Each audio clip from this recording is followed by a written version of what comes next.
मोदींची तुलना शिवरायांसोबत होऊ शकत नाही. गोविंदगिरी महाराजांच्या वक्तव्यानंतर उद्धव ठाकरेंचा पलटवार.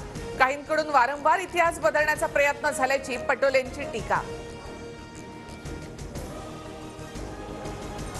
3 दिवसांच्या उपवासानंतर शिवराय संन्यास घेण्याच्या विचारात होते. अयोध्येमध्ये गोविंदगिरींचं दुसरं विधान वादात. सहकाऱ्यांच्या समजुतीनंतर शिवरायांनी संन्यास घेण्याचा निर्णय बदलला असाही दावा. राम एकवचनी होते, मात्र 70,000 कोटींचा घोटाळा करणाऱ्यांना तुरुंगात टाकण्याच्या वचनाचं काय झालं? सुषमा अंधारी यांचा देवेंद्र फडणवीसांना सवाल.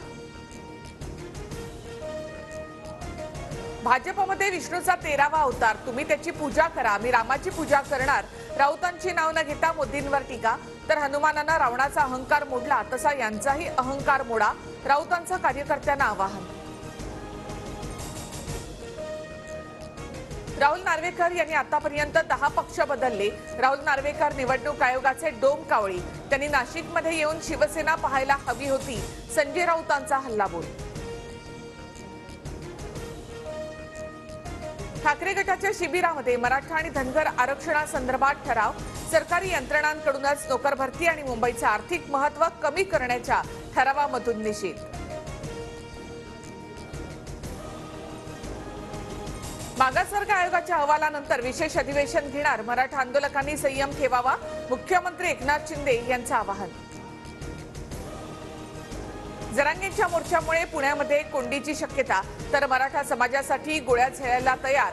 तसा प्रयोग झाला तर सरकारचा विषय कायमचा संपला. जरांगेंचा इशारा. मनोज जरांगे पाटील यांच्या मागण्या सरकारकडून मान्य. 54 लाखापैकी 39 लाख कुणबी प्रमाणपत्रांचं वाटप झाल्याची आमदार बच्चू कडू यांची माहिती.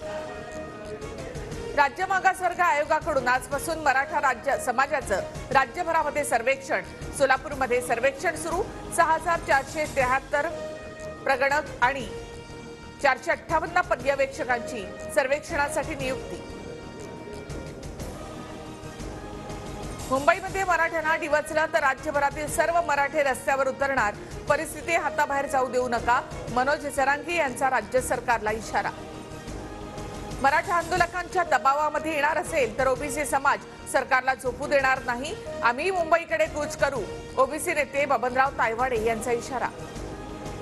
जरांगेंच्या मोर्चासाठी पुणे शहरातील वाहतुकीमध्ये मोठे बदल. खराडी बायपासवरून नगरकडे जाणारी वाहतूक वळवली.